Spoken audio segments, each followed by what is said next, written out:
Ningizimu Afrika, Mzansi, sanibonani, nginibingelele kuphi nakuphi la enibukele khona-ke. Makuthi-ke usuku lakho lokuqala uyithola-ke uhlangana nalo mbukiso, ngicela ungalenzi iphutha kusekhaya la, subscribe kwi-channel, ulike ividiyo ebese-ke uciphiza i-notification bell. Wenzelani? Wenzela ukuthi-ke uma ngifaka ividiyo wena-ke bese-ke uthola i-notification, then ngokushesha bese uyangena kwividiyo uyayibuka. Siku-Trend TV siyaqinisekisa-ke ukuthi-ke sikulethela-ke lolo daba olusuke lusematheni ngalolo suku. Ingane kwethu sikubhekela-ke nje kwigameko ezenzeka mihla namalanga la eMzansi. Namhlanje ekuseni laphaya endaweni yaseNtuzuma e-police station phakathi eNtuzuma, kubikwa ukuthi-ke kunomlisa noma ngithi-ke isiboshwa esizame ukuthi-ke sizenze iqhawe noma ngithi i-starring, kuthiwa-ke besizenza uRambo, kunga-actwa kodwa kuthiwa into besiyenza. Kuthiwa-ke lesiboshwa sibambe iphoyisa saliklinya, saliphushela odongeni, saliphuca isibhamu. Kuthiwa-ke kube sekuba nokudubulana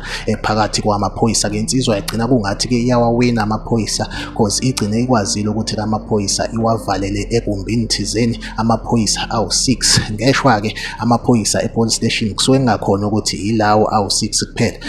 Police station enkulu njengaseNtuzuma amaphoyisa ngicabanga ukuthi-ke maningi. Kuthiwa-ke amaphoyisa abe esezama ukuthi-ke athole i-backup. Kuthiwa-ke bese kufika amaphoyisa engicabanga ukuthi-ke awakwezinye iy'teshi. Kuthiwa-ke kwadutshulwana kuthiwa-ke isigebengu noma isiboshwa sigcineke ngokuthi-ke sidubuleke sona sishone, then-ke amaphoyisa awu-2 kubikwa ukuthi-ke wona alimele. Then-ke abakwa-Reaction Unit South Africa okungama-security noma onogada ikakhulukazi bendawo yaseVerulam Phoenix, kuthiwa-ke bona-ke bafike endaweni yesigameko njengabantu ebebebizwele ukuthi-ke mhlampe bazo-athenda indaba yokuthi-ke abalimele bakwazi ukuthi-ke bahlengeke noma balapheke ngesikhathi. Lesigameko senzeke lapha eNtuzuma e-police station yase-Island. Like ividiyo, subscribe kwi-channel, uphinde ucommente kwi-comment section ungitshela ukuthi kuthini ukuphawula kwakho ngalolu daba. Ziku-Trend TV ngizohlezi ngikhona ngilethela-ke indaba eyisematheni usuku nosuku. Asihlangabezane kwividiyo